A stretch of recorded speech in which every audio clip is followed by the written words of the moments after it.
and welcome back to my channel.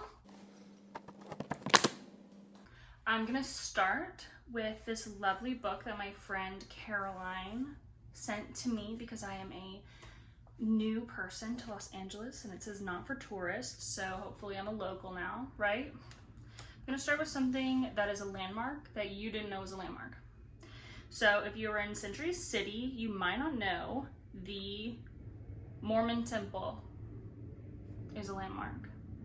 So congrats and good luck. So today I'm doing another September TBR. Wow, congrats. We made it through a whole month of August.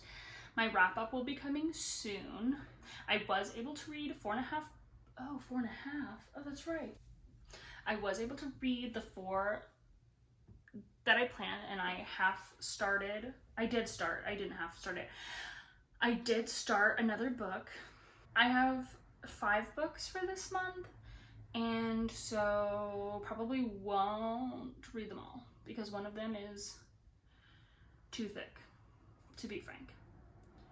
So let's get started. So the first one is the one that I've half read. It's Truth and Comedy, written by Charna Halpern Delclos and Kim Howard Johnson. I read it in undergrad, and it is a very helpful improvisation book. I have not read the Upright Citizens Brigade Handbook personally, so I can't compare it to anything, but I found it really helpful in undergrad, so I'm kind of rereading it because I just started doing improv again here in Los Angeles, so, you know, maybe this will help me be less terrible at improv. Who knows? The next one on my list is Why Not Be My Mindy Kaling. I read her first book, Is Everyone Hanging Out Without Me? And I really loved it. I think that she is so funny and so fantastic. I just started watching her TV show, Never Have I Ever. It's on Netflix. It's so funny and so good. I highly recommend it. It is very funny, super well written. I think in this book, she goes a little bit more in depth into her teens and 20s, which, believe it or not, that's me right now. I need all the guidance that could ever be offered. So maybe it's guidance in the form of I won't make her mistakes, or maybe it's guidance in more of a practical sense, or maybe it's just a nice, empathetic way to see someone else's story. Believe it or not, I have to read this. It's comfort. I am in a very tough spot in my life right now. Who'd have thought? Who'd thought that going back to middle school would be comforting? Certainly not me, but what gave me comfort in middle school is about to give me comfort in my early to mid 20s. So don't say that middle school doesn't matter, because clearly you learn stuff there. That you keep forever. I don't really remember what happens in this one because, spoiler alert for the Percy Jackson series. What's his name? I forget his name. Oh no. Whoever his camp counselor was, he dies at some point, and I definitely thought it was before the second book ended and he's still alive. I think that they go to Las Vegas in this one, so you get all like the damn fries jokes, so hopefully I didn't mix every single book in the series into one melting pot and then slurp that soup. Good soup. The next book I'm reading is, if you watched the television show, it was on Hulu, called Shrill, starring Amy Bryant. I'm reading the book that it's based off by Lindy West. I'm not really too sure what it's about, in all honesty, because I think it's like her book.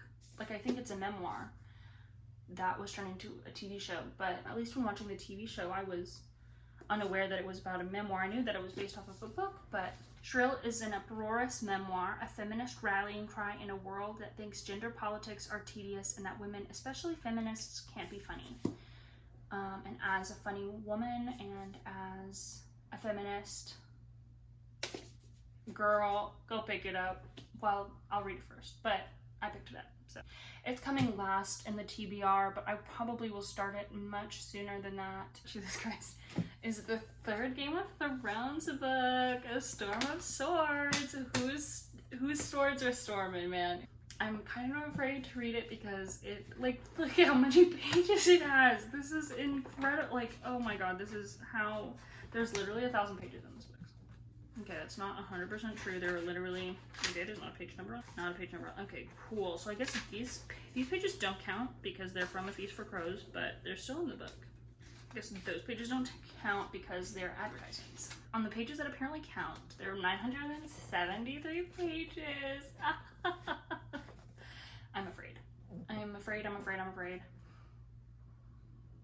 I don't know what's happening or what's coming up. I watched the whole TV series, right? And I read the first 2 books. We have split already. I don't even know who this book is about because my brother read the books and he said that they like split. Like you don't follow all 185 characters. You split them and you follow 75 and 80 or whatever. So I don't know who this is about. I don't know whose Swords Are Stormin'. I just know that it is the 3rd volume in George R.R. Martin's magnificent cycle of novels, including A Game of Thrones and A Clash of Kings. I know whose throne is gaming. I know which kings are clashing. I'm just assuming all swords are storming. Let's cross our fingers that this will not be halfway read in a month and be on a continued TBR. Well, anyway, you guys, that is all from me today. Hoping for the best here. I don't have any audiobooks on my schedule because I have such a sporadic schedule as an unemployed person currently looking for work that the schedule that I had when I started reading audiobooks, I left it, and spoiler alert for the wrap up, I did not finish the audiobook that I said I was going to start, mostly because I forgot about it. So anyway, that is all from me. What are you reading this month? What brings you joy in life? Thank you for joining me. I will see you next time, and au revoir.